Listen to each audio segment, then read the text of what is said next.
할렐루야. 감사합니다. 저희 교회가 생기고 나서 아마 처음 있는 일이 같습니다. 한 번 더 우리 어린 친구들하고 우리 교사들 한번 일어서 주시기 바랍니다. 교사들, 우리 전 목사님들 일어서 박수. 저희 교회는 어린이들을 굉장히 소중하게 생각합니다. 어린이들이 부흥해야 교회도 부흥하고 나라가 부흥하는 겁니다. 여러분들 신경 많이 써주고 기도하니까 어린이 부흥이 굉장히 될 것 같은 믿음이 올해는 막 굉장히 생기고 있어요. 기도 많이 해주시고 아이들 보면 무조건 사랑해주고 막 크게 될 놈이다 자꾸 이렇게 얘기를 해주시기 바랍니다. 오늘은 어린이 주일이라서 제가 어린이 주일에 맞춰서 말씀을 하도록 하겠습니다. 제목을 따라해 주시기 바랍니다. 자녀에 대한 사랑을 실천하자. 제가 전에 그 TV 프로를 봤는데 요즘은 보니까 이 가정의 문제, 자녀들의 문제에 대한 프로들이 많더라고요. 보니까. 근데 이제 결백증에 걸린 지 딸아이에 대한 이야기였습니다. 이 딸아이는 세면장에 들어가면 기본이 4시간입니다. 씻는 게 아니고 그냥 몸에 빨래를 하는, 몸으로 빨래를 하는 거 이게. 뭐 손을 닦는 게 아니고 껍질을 벗기는 겁니다. 씻고 씻고 또 씻고 씻고 씻고 또 씻고 분노로 씻는 것 같아요. 보니까 아빠는 이제 딸이 화장실에 들어갔다 하면 막 그 상가 화장실을 간다고 해요. 4시간 동안 기다릴 수가 없으니까. 왜 그러냐니까 신혼 초에 너무 부부가 싸워서 이 딸에 대한 관심과 사랑이 부족했기 때문에 이제 안 채워지니까 그냥 그 안에 들어가서 그냥 자기 혼자 세계를 그냥 누리는 거예요. 이 성경에 보면 이제 훌륭한 부모 밑에 반드시 훌륭한 자녀가 태어나는 것은 아니에요. 사무엘 밑에 2 아들이 참 문제가 많았어요. 또 악한 왕인데도 불구하고 아주 훌륭한 왕들이 많이 나와요. 아하스 왕은 정말 악한 왕인데 히스기야는 또 성군 중에 성군이었어요. 왜 이런 일이 생겼을까? 그것은 관심의 문제입니다. 사랑의 문제예요. 그러니까 아무리 자기가 훌륭해도 관심을 안 주면 자녀는 또 화초 같아요. 아무리 좋은 품질의 화초 갖다 놔두면 그냥 잡초로 되는 겁니다. 근데 참 이렇게 닦고 씻고 관심 가지고 사랑한다 그러고 물 주고 이러면 막 너무 아름답죠. 부모 인기하고 상관없이 가꾸어야 돼요. 관심을 많이 써줘야 되는 거예요. 시간을 내줘야 된다는 거예요. 다윗이 도망 다닐 때 태어난 아들이 있어요. 정말 똑똑한 애들이었습니다. 뭐 정말 어디에 내놔도. 근데 전부 다 그 똑똑한 애들이 문제를 다 일으켰어요. 왜 그러냐니까 광야 쫓겨다니니까 애들 신경 쓸 여력이 없었어요. 제가 그 서울에서 목회할 때 청년부를 지도를 했는데 청년 중에 그 부친이 굉장히 무능력자입니다. 경제력이 하나도 없어요. 늘 집에 있는 거예요. 이 가정이 얼마나 어려웠겠습니까? 근데 이 청년은 굉장히 잘 자랐어요. 너 왜 이렇게 잘 자랐냐 이러니까 아버지가 집안에 있는데 막 자기를 너무 사랑을 많이 해줬대요. 맛있는 거 자꾸 해주고 이렇게 하니까. 근데 그 아들은 굉장히 생활력이 강하고 신앙도 참 좋았어요. 약간 이제 버르장머리가 없긴 좀 했었어요. 오냐오냐 했던 것 같아요. 약간. 부모님들은 다 자녀를 사랑합니다. 그리고 정말 자기는 최고로 사랑한다고 스스로 말하고 있습니다. 그런데 자녀들은 잘 못 느끼는 게 문제입니다. 그러니까 내가 너희들 사랑 안 해준 게 뭐 있냐 이러는데 자녀들은 상처를 다 받고 있었어요. 그럼 왜 그러냐니까 사랑의 방법을 몰랐고 그 사랑을 전달하는데 굉장히 미숙했다는 거예요. 사랑은 표현을 해줘야 되고 전달을 해줘야 되는 거예요. 느끼게 해줘야 돼요. 사랑은 아무리 속으로 생각해도 소용없어요. 한번 알아주는 게 훨씬 나은 거예요. 이게. 그래서 사랑은 배워야 되고 훈련해야 되고 노력을 해야 됩니다. 아주 노력을 많이 해야 됩니다. 우리가 자녀를 좀 이해해야 되겠다. 참 골치 아픈 자녀들이 물론 다 우리는 자녀들이 컸는지 모르겠지만 그래도 아마 과거를 한번 생각을 해보시기 바랍니다. 자녀를 좀 이해해야 되겠다. 이 자녀가 왜 저럴까? 저게 어디서 났어? 어디서 나요? 2 사람 밑에서 났죠. 관심을 가져야 되겠다. 그 마음만 먹어도 이미 반 이상은 해결이 된 겁니다. 마음이 안 먹어져요. 이게. 왜 그럴까 하고 마는 거예요. 이 본문 말씀은 이 사랑의 실천에 관한 부분입니다. 보편적으로 이 사랑에 대한 것인데 오늘은 이 자녀에 대한 부분으로 딱 특정화해서 하는 겁니다. 사랑이 없는 어떤 위대한 종교 행위도 은사도 또 어떤 그 삶도 아무것도 아닙니다. 사랑이 들어가지 않으면 아무것도 아니에요. 기독교는 사랑이라고 하는 예수의 피에 담겨진 행위와 태도와 신앙 행위만이 능력으로 나타나는 거예요. 첫 번째는 기독교의 사랑의 특징입니다. 이 기독교의 사랑, 이 지금 고린도스가 헬라 문화잖아요. 그리스니까. 그 당시 사랑 개념하고는 너무 달랐어요. 사랑, 러브 이런 굉장히 부드러운데 사실 사랑에 들어가면 여보 사랑해 이러면 막 싸우다가 굉장히 부드러워지잖아요. 근데 오늘 내용을 보면 막 부드럽지가 않아요. 막 굉장히 급진적입니다 이게. 왜냐하면 그 당시 사회의 그 사랑 개념하고 기독교의 사랑 개념이 완전히 달랐습니다. 그 당시 사랑은 이제 세 가지인데 에로스와 필로스와 아가페로 나눠지게 되는 것이죠. 에로스는 이제 본능적인 사랑이다. 이제 우리 본능 가치 있는 것을 내가 무조건 획득해야 된다. 상당히 자기 중심적이고 자기 주장적이고 상당히 본능적이죠. 이게 우리의 특징이에요. 우리의 특징. 근데 이게 제일 강력해요. 우리 삶에 있어서. 근데 하나님의 사랑은 반대입니다. 자기 쟁취하는 게 아니고 내어줘야 되고 자기를 포기해줘야 되는 거예요. 이게 완전히 반대라는 거예요. 이게. 이 필로스가 이제 친구 간의 사랑이다 이렇게 되는데 우정이잖아요. 우정. 이건 조금 덜 자기중심적이에요. 친구들과의 관계에는 조금 그래도 이기적이진 않아요. 이기적이면 친구가 없어요. 근데 친구 간의 우정의 한계는 뭐냐니까 자기를 깨면서 상대방을 받아들이지는 못해요. 이게 문제입니다. 그래서 나에게 희생을 당하겠다 그러면 바로 깨집니다. 기독교의 사랑은 십자가 사랑이거든요. 자기를 깨고 피를 흘리면서 상대편을 품문에서 녹여내는 거예요. 이게 기독교의 사랑입니다. 그래서 기독교 사랑은 십자가 사랑이고 죄인을 위해서 죽어주는 사랑을 얘기하는 것입니다. 이것은 이제 세상에 없어요. 세상에 누가 그렇게 합니까? 안 합니다. 그래서 아가페하고는 굉장히 가까워요. 근데 그 당시에도 이 아가페라고 하는 단어는 거의 안 쓰여있는 단어였습니다. 거의 사과 비슷했어요. 근데 기독교가 들어오면서 조금 의미가 이제 살아났어요. 굳이 번역하면은 희생적인 사랑,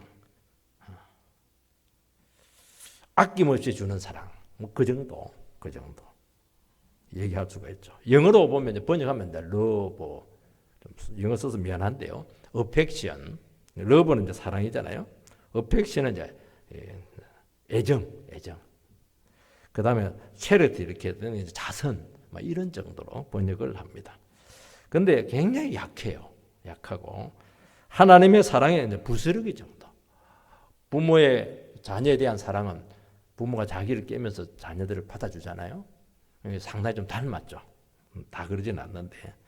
그래서 기독교의 사랑의 부스러기 정도, 잔상이다 하는 것을 알 수가 있어요. 우리가 오늘 읽었는데요. 4절에서 7절 말씀을 저랑 같이 번갈아 하면서 다시 한 번 더 읽어보겠습니다. 제가 먼저 읽겠습니다. 사랑은 오래 참고 사랑은 온유하며 시기하지 아니하며 사랑은 자랑하지 아니하며 교만하지 아니하며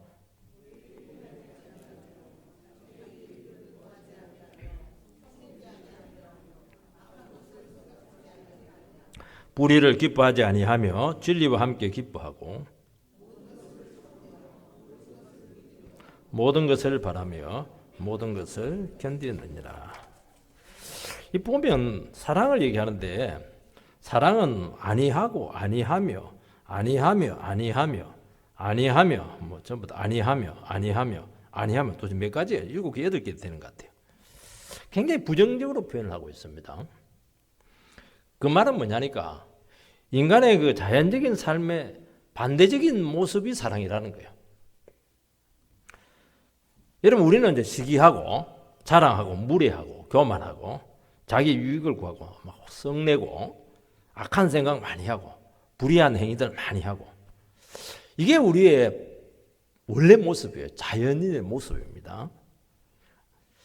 이거는 하나님의 사랑이 없으면 이거는 뭐 자연스럽게 나타나는 거예요. 그래서 여기서 나를 넣어 보시기 바랍니다. 나를 딱 넣으면 딱 내 모습이에요.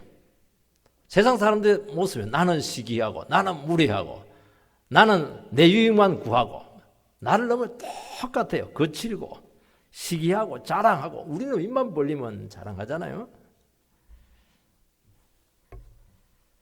그래서 주님의 사랑을 실천하려고 하면은 이 바로 이 세상적인 삶, 자연인의 삶과 딱 반대로 살아가야 돼. 완전히 반대. 그런 게 굉장히 내용은 혁명적이에요. 이게 사랑은 굉장히 부드러운데 내용으로 들어가면 굉장히 어려운 거예요. 이게. 그래서 우리의 힘으로는 안 됩니다. 그래서 우리에게 새로운 본성이 와야 돼요. 성령의 본성이 와야 돼요. 우리는 자연인은 미워합니다. 만약에 미워할 수밖에 없어요. 미운데 어떻게 해요? 근데 우리는 미워하지 않고 용납해야 돼요. 얼마나 힘들어요.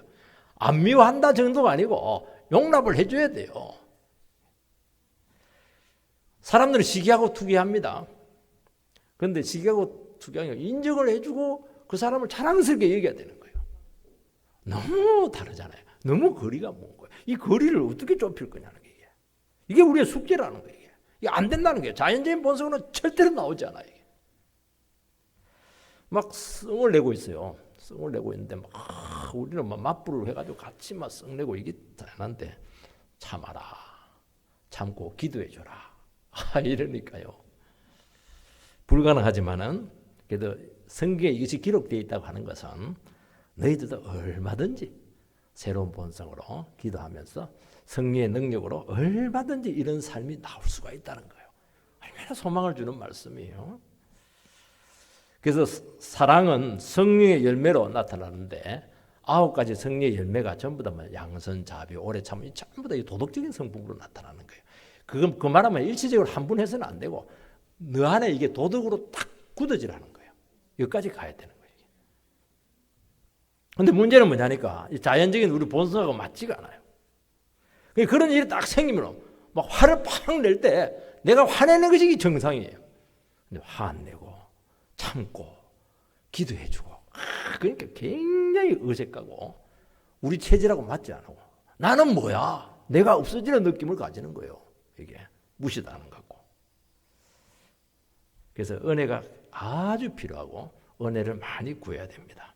그리고 이런 삶이 습관이 되도록 우리 인격 안에 뿌리를 내려야 된다는 것이고 그것이 얼마든지 가능하다는 거예요.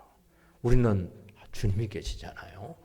사랑하는 성도님들이 같이 예배드리잖아요. 공동체가 있잖아요. 공동체에서 이거 연습하는 거예요. 이거 연습하는 거예요. 이거. 그러니까 우리는 사랑이 자꾸 확대가 돼야 되는 겁니다. 우리는 처음에는 막 자기밖에 몰라요. 굉장히 사랑이 빈약합니다. 빈약해요. 조금 해주고 막 자기가 사랑 최고로 많이 했다고 그래요. 참 웃기는데 그죠? 그래도 귀하다는 거예요. 실망하지 말고. 또 다른 사람보다 뭐 좀 부족하다 낫다 그렇게 하지 말고 그렇게 해야 돼요. 우리가 하나님을 어떻게 다 할 수가 있겠습니까? 그러니까 하나님의 사랑을 우리가 다 할 수가 없어요. 그 깊이까지 갈 수가 없어요. 그러니까 우리는 어떻게 이 사랑을 연습해야 되느냐? 하나님을 알고 담고 예수를 알고 담고 내가 사랑을 자꾸 받아야 돼. 내가 용납을 자꾸 받아야 돼. 내 눈물을 자꾸 흘려야 돼. 아픔이 있고 무시를 당하고 참 이렇게 인생에서 참 그 고통을 당하고 이렇게 할 때 그때 막 예수께 나가지고 막 와 그냥 은혜가 그냥 우리를 그냥 사로잡아 버려야 돼요. 그러면서 받아야 나가는 거예요. 먹어야 나오잖아요. 받아야 나오는 거예요. 나는 하나도 안 받고 어떻게 사랑을 할 수가 있겠어요? 자꾸 받으세요. 그냥 사랑이 겨워가지고 그냥 막 사랑이 뭐 철철 넘쳐야지. 사랑은 이런 것이야. 이렇게 결국 안 돼요. 자동적으로 나버려야 돼요. 자동적으로. 얼마나 좋아요. 예수님께서 그렇게 했잖아요. 예수님이 사태질한 거 봤어요. 참 못되게 하고 이렇게 해도요. 얼마나 뭐 예수 제일 놀라운 게 십자가 위에서 막 저거 네 뭐 하나님 아들 내려와라 이러면 막 제가 화가 나가지고 못 빼고 막 이런 내려가지고 막 공구고 다시 올라가서 할 텐데 그래 안 하고 기도하잖아요. 자동이잖아 자동. 저들이 모르고 저짓 한다고. 저들을 죄를 용서해 달라고. 이게 그냥 생각해서 나오겠어요 그게? 자동이잖아요 자동. 자동으로 나와요 자동으로. 그럼 구체적으로 어떻게 우리가 사랑을 실천해야 될 것인가 하는 문제입니다. 딱 내가 여러 가지가 있는데 자녀 교육에 대한 부분 한정하기 때문에 딱 4가지만 말씀을 하겠습니다. 첫 번째는 사랑은 참아야 돼요. 참는 게 제일 많이 나와요. 왜냐니까 참는 게 제일 어렵습니다. 참아라. 참나무야. 정말 참는 게 어려워요. 사랑은 오래 참고 모든 것을 참고 모든 것을 견디고 그러니까 오래 참아야 돼요. 모든 것을 참으라는 거예요. 그리고 참는 정도가 견뎌야 돼요. 버티고 견디고 이렇게 해야 돼요. 한두 번 참으면 안 되고. 왜냐하면 참아야 될 때 못 참으면 잃는 게 너무 많아요. 우리는 늘 후회하잖아요. 그때 참고 그 말을 안 했어야 되는데 그 말 때문에 다 깨져 버렸잖아요. 여러분 못 참아서 잃어버린 게 너무 많은 거예요. 그 관계들, 사랑들, 그 행복들 너무너무 많은 거예요. 그때 좀 참고 관계성을 계속 유지했으면 얼마나 유익이 많은지 몰라요. 한 사람의 능력이라고 하는 게 굉장한 거거든요. 왜 그걸 시켰겠느냐는 거예요.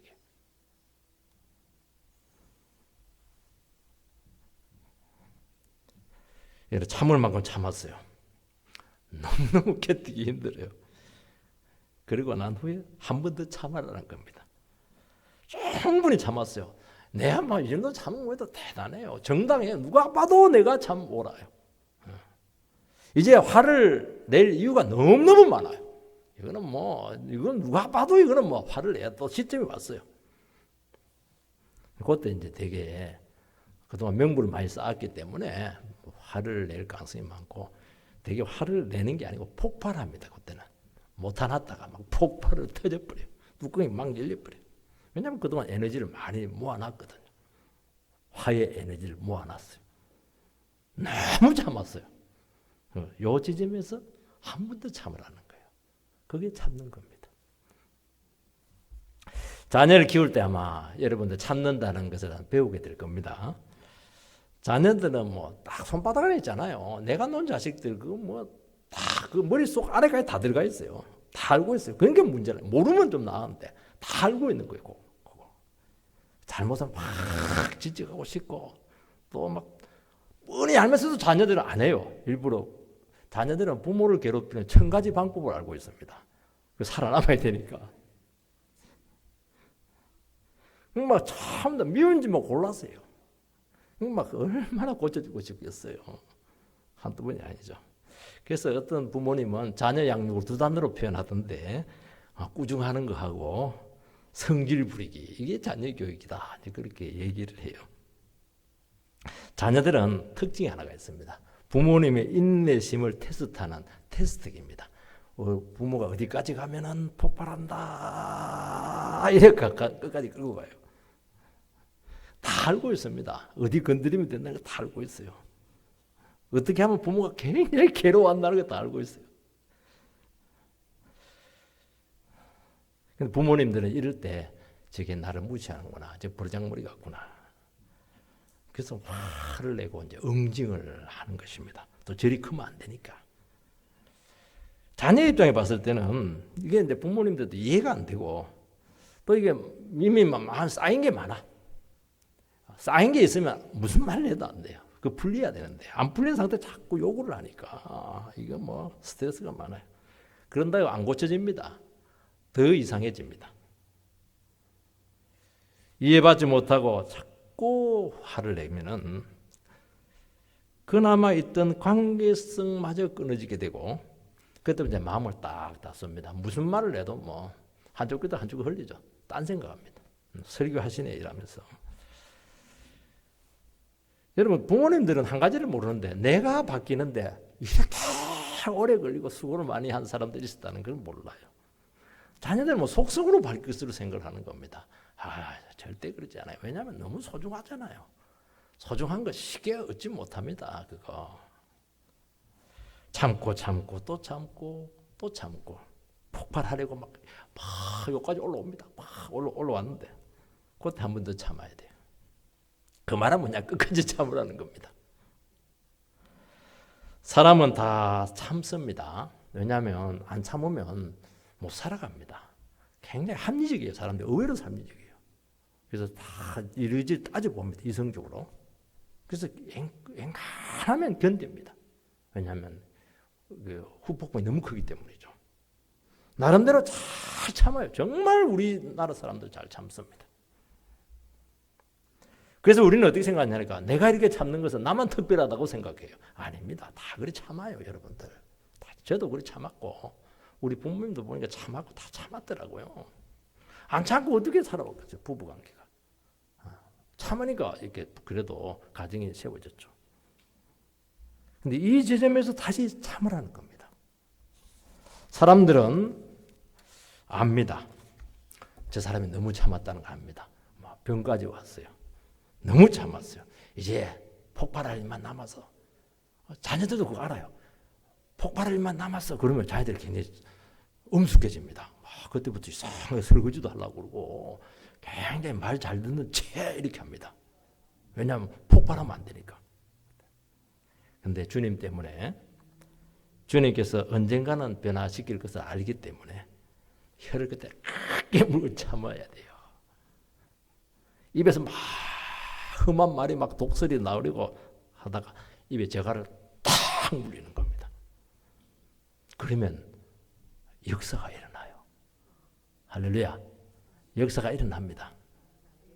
그까지 안 가잖아요. 내가 워낙 옳기 때문에. 근데 참을 만큼 참았는데 역사가 일어나지 않아요. 다시 한 번 더 참으면 일어나요. 두 번, 세 번만 합니다. 그 정도까지 한 두세 번 가면 되게 끝나요. 왜냐하면 하나님께서 개입을 합니다. 개입을 해요. 이거는 내 힘이 아니에요. 이거는 하나님의 힘이에요. 이 성령님의 힘이에요. 이거는. 그래서 감동이 나요. 감동이 나요. 감동을 줘야 돼요. 따져가지고는 감동이 오지가 않아요. 내가 희생하고 저 분명히 지금 내가 지금 잘못했는데 지금 완전히 내가 지금 지금 완전히 뒤집어 써야 되는데도 불구하고 딱 참고 사랑의 말을 해주고 딱 해주면 이 사람의 마음이 녹아져야 되거든요. 마음을 녹여라. 마음을 녹여라. 되게 제가 문제 많은 자녀들이 돌아오는 고백들을 제가 많이 듣지 않습니까? 그러면서 이제 참는 게 무엇인가 하는 것을 알게 돼요. 처음에는 막 계속 따집니다. 그리고 막 내가 안 해준 게 뭐있냐 이렇게 했는데 그럴 수 이상해지시는 거예요. 결국에는 부모님이 자식 앞에 무릎을 탁 꿇습니다. 그걸 빌어요. 부모가 빕니다. 빌어. 내가 잘못했다. 미안하다. 부모의 회개가 먼저 나타나야 돼요. 그래야 바뀌는 거예요. 여러분, 교회도 목사의 회개가 나타나야 성도가 바뀌는 겁니다. 여러분, 부모가 먼저 바뀌어야 돼요. 그래서 하나님께서는 강력한 조교를 뒀는데 자식을 뒀어요. 아니, 친정 부모님이 바꾸지 못한 걸 자식이 바꿔낸다니까요. 부모님이 못 바꾼 걸 그 아들을 그 자식이 바꿔내요.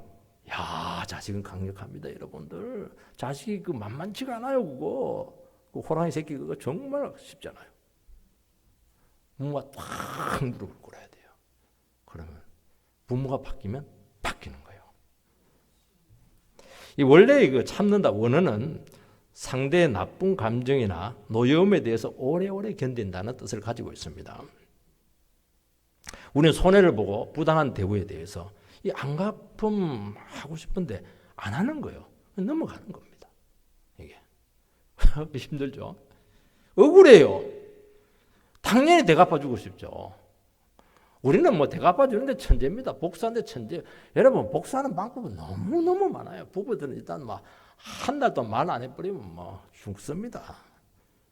그거 다 복수하는 거잖아요. 사람은 인격 손상이나 인생 아픔을 주면 반사적으로 폭발합니다. 그 인격을 건드리면 안 돼요. 그러니까 강력한 사랑의 힘이 필요한 것입니다. 늘 얘기하잖아요. 진주는 조개 속에 모래가 들어올 때 그걸 뱉어낼 수가 없어요. 못 뱉어내면 어떻게 됩니까? 자식 못 뱉어내잖아요, 여러분.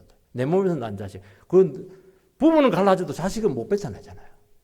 끝까지 책임져야 돼요. 그러면 어떻게 해야 돼요? 녹여야지 뭐. 자꾸 찌려 모래가 막 굉장히 속으로 막 뒤집어 놔요.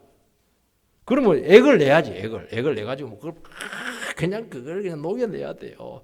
그러면 영롱한 진주가 탁 나옵니다. 아, 비싸요, 그거. 공짜가 어디 있어요? 여러분, 말씀과 성령으로 속쓰림으로 녹여내야 되는 겁니다. 우리는 자꾸 눌러들고 하니까 안 돼요. 여러분, 물 파파파 끓는데 주정을 뚜껑 한번 누르면 누를수록 폭발합니다. 피해가 너무 커요. 누르는 게 아니에요. 녹여내는 거예요. 주의 은혜로. 십자가 사랑으로 품는 과정이 반드시 필요합니다. 상대를 자꾸 깨뜨리려고 하는데 여러분, 기독교인들은 절대로 그렇게 하면 안 돼요. 상대를 깨뜨리면 안 됩니다. 예수님이 상대를 안 깨뜨렸잖아요. 자기를 깨뜨렸잖아요. 그러니까 안 되기 때문에 그렇게 하는 거거든요. 기독교인들은 절대 말이라든지 어떤 것으로 상대를 깨뜨리려고 하면 안 돼요. 내가 깨져, 내가 왜 깨져, 내가 깨져야지. 내가 깨지면서 녹여내면서 그 영혼을 받아줘야 돼요. 밀어내는 게 받아줘야 돼요. 다쳐가면서 상처 받아가면서 품어내는 겁니다. 그러면 진주가 돼요. 정말 보석입니다, 이 사람은. 그렇게 속이 있고 사람이 성숙한 거예요. 오래 신앙생활 못하는데도 불구하고 이걸 속쓰림을 해내지 못하니까 굉장히 이상해지는 거예요. 자기 말은 다 옳아요. 그건 뭔가 몰라서 그렇게 해요. 그거. 사람 뭐 옳은 대로 하면 왜 못 살아가요? 옳은 대로 안 되니까 안 되는 것이죠. 두 번째는 뭐냐? 무리에 행하지 않는 겁니다. 사랑과 관심에는 반드시 예의가 중요합니다. 여러분, 내가 하나님 앞에서 소중하듯이 무시해도 되는 사람 이 세상에 없어요. 다 종교 여김을 받아야 됩니다. 우리 교회 왔는데 어느 누구도 무시를 당할 그런 사람 없어요. 최고의, 그래서 VIP라고 그러잖아요. VIP. 요즘 VIP 그렇게 하더라고요. 여러분, 가까운 사람은 우리 특징이 하나가 있습니다. 쉽게 생각합니다. 가까우니까. 말도 함부로 하고 핀자도 막 주고 이렇게 하는데요. 깊이 말은 안 해도 깊이 좌절합니다. 금방 좌절해요. 소중할수록 예의를 갖춰야 됩니다. 말이나 행동이나 눈빛이나 처신에 있어서. 그래서 소중히 드러낸다는 것을 적극적으로 드러내야 돼요. 왜냐하면 사람들 자꾸 의심을 해요. 왜냐하니까 사람이 굉장히 강한 것 같은데 안 강해. 이게 유리구슬 같아요. 유리가슴이야, 유리가슴. 눈빛 하나로 막 좌절하는 사람들은. 그러니까 자꾸 나는 당신을 미워하지 않는다. 나는 당신을 공격할 의사가 전혀 없다. 당신을 사랑한다. 이걸 적극적으로 말로 행동으로 뭐 선물인데 뭐 어떻게 하든지 표현을 해줘야 돼요. 그래서 의심하지 않도록 자꾸 그렇게 해야 돼요. 그거는 강자 쪽에서 그 갑에 있는 위치에 있는 사람이 더 많이 해줘야 돼요. 경상 남자들이 그걸 못해요. 내가 막 그냥 사랑 안 해주면 뭐가 있나 그렇게 하는데 자녀들은 뭐 말을 안 하고 가만히 있으니까 미치는 거예요. 이게 아버지 머릿속에 뭐가 들는지 몰라가지고 막 그거 분석한다고 인생 다 날려버려요. 왜 그렇게 인생을 날리게 해요? 사랑한다, 지지한다, 너 귀하다, 열심히 해, 지지해 줄게. 그럼 애가 막 열심히 공부하고 이렇게 할 텐데 그 아버지 마음 분석한다고 시간 다 버리는 거예요. 그거. 공부가 되겠어요 그게? 표현해줘요, 표현을. 그래서 앙금이 없도록 해라는 거예요. 여러분, 작은 친절이 마음을 확 열게 합니다. 우리는 사랑하는데 그렇게 사랑한다 이러면서 팍 때리고 이러는데 웃고 이러는데 무리한 거죠. 폭력이에요, 이거는. 우리 선인들은 자녀 교육에서 가장 중요하게 여긴 것이 예입니다. 예의. 요즘 예의가 무너졌죠. 예의도 좀 약점이 있어요. 좀 너무 권위적이 될 가능성이 많기 때문에 요즘 이제 그래서 반대로 탈권위화, 그래서 민주화가 너무 강조되는 바람에 예까지 이제 위기를 맞게 되었습니다. 그리고 막 인격적으로 너무 대해주면 뭐 무리하게 나올까봐 막 권위적으로 또 이렇게 대하는 경우가 참 많아요. 여러분, 부모와 자녀의 관계에서는 예의가 참 중요합니다. 자녀가 부모에게 예의를 갖춰야 한다는 것은 당연히 여기죠. 그런데 부모가 자녀에게 예의를 갖춰야 된다는 것에 대해서는 상대적으로 소홀합니다.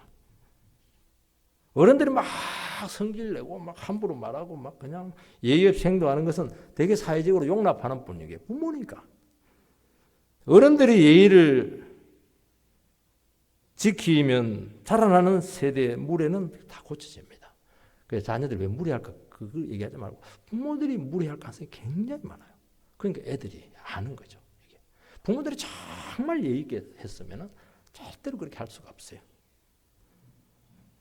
여러분, 자녀들은 부모의 말을 잘 들으려고 하지 않습니다.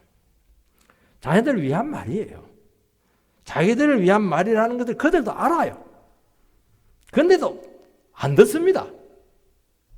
그럼 우리는 저 버릇이었구나. 저 못돼 먹었네. 저거 비뚤어졌구나. 그렇게 생각을 해서 버릇을 고쳐주려고 그렇게 하는데 안 그래요.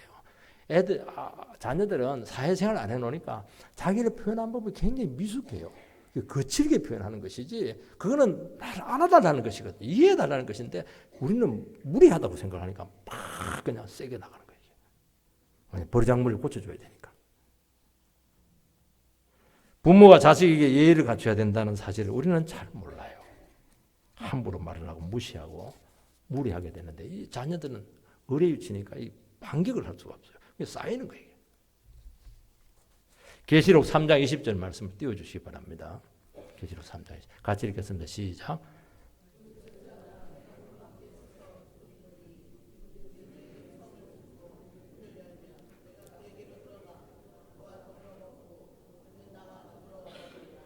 유명한 말이죠. 예수님께서 문 밖에 서서 막 문을 막 두드리고 있어요. 막 추운데.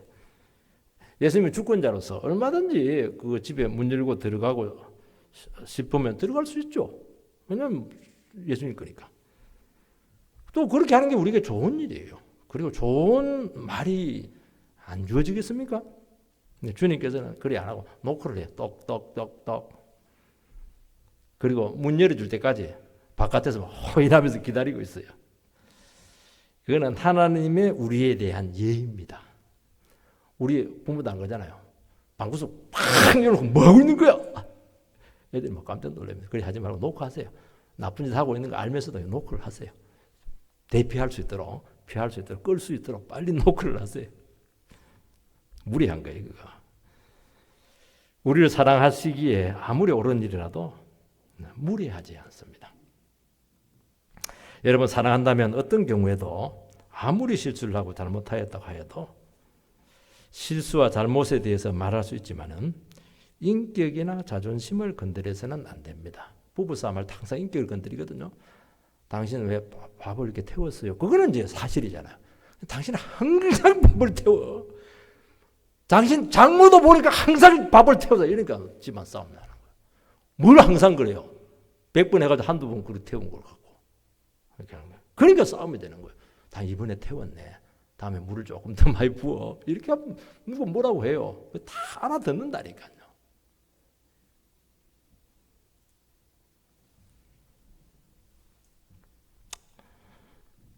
욕이나 어떤 형태도 폭력은 안 돼요. 물리적인 폭력만 아니고 언어적인 폭력, 정서적인 폭력도 다 악한 겁니다. 그 말투가 굉장히 중요해요. 여러분, 언어적으로 하는 건 10%도 안 된다고 그래요. 말투라든지 어떤 비언어적인 온몸으로 하는 이게 한 7, 80%라고 그래요. 그렇게 중요한 거예요, 여러분들. 벌써 말투에 딱 상해버려요. 그래서 예의 있고 품이 있는 언어 습관이 굉장히 중요하고 가까운 사람일수록 함부로 말하는 그 나쁜 습성을 빨리 고쳐야 됩니다. 세 번째는 사랑은 참고 믿고 바라는 것입니다. 사랑의 3종 세트죠. 따라하시면 참고 믿고 바라자. 말하고 싶은 것이 한두 개 아니죠. 참아라. 왜 참습니까? 하나님 살아계시기 때문이죠. 내가 말 안 해도 하나님 다 알고 있습니다. 하나님께서 말씀하시게 하는 거예요. 내가 낯설이 말하는 거예요. 그 사람이 물어오면 얘기할 수 있잖아요. 하나님께 기회 줘요. 기도하면은. 믿어주라는 거예요. 저 사람도 잘한다. 저 사람도 바뀐다. 내가 바뀌었으니까. 바라라는 거예요.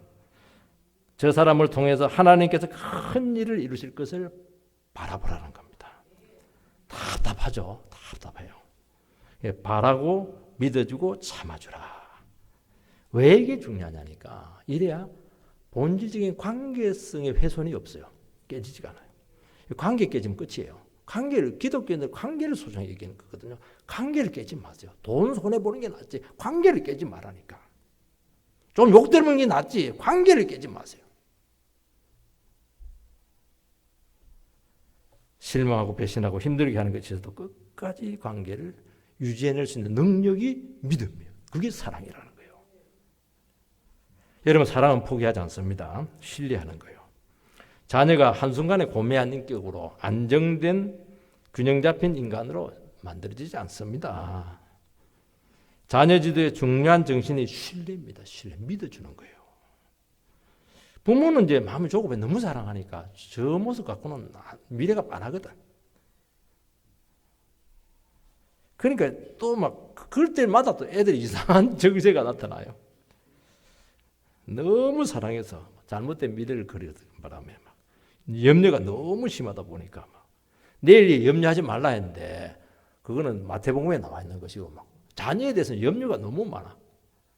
그것도 불신이에요. 책임도 못 지면서요. 부모는 항상 자녀에 대한 실제적인 신뢰를 품어야 되고 그것을 자꾸 표현해야 됩니다. 나는 너를 믿는다. 나는 너를 사랑하고 있다. 나는 끝까지 너를 네 편이야. 지지해 준다. 이 말이요. 얼마나 힘이 되는지 몰라요. 자녀 교육의 기본은 믿어주는 거예요. 왜 애들이 이상한 행동하고 자살합니까? 아무도 자기 말에 귀를 안 기울이니까 극단적인 방법을 쓰는 거예요. 한 사람이라도 그 아이의 소리에 귀를 기울이면 절대로 그런 일이 생기잖아요. 부모들이 뭐 바쁘니까 귀 안 들어와요. 자녀는 부모의 믿음대로 자라는 거예요. 옆길로 가는 것 같고 지금 당장은 시행착오를 하고 잘못되게 보이더라도 나를 가장 사랑하는 분의 신뢰를 결정적인 순간에 못 벗어나요. 거스르지 못해요. 막 가다가 딱 멈춥니다. 그게 신뢰의 힘이라는 거예요. 그래서 믿음은 강력하다는 거예요.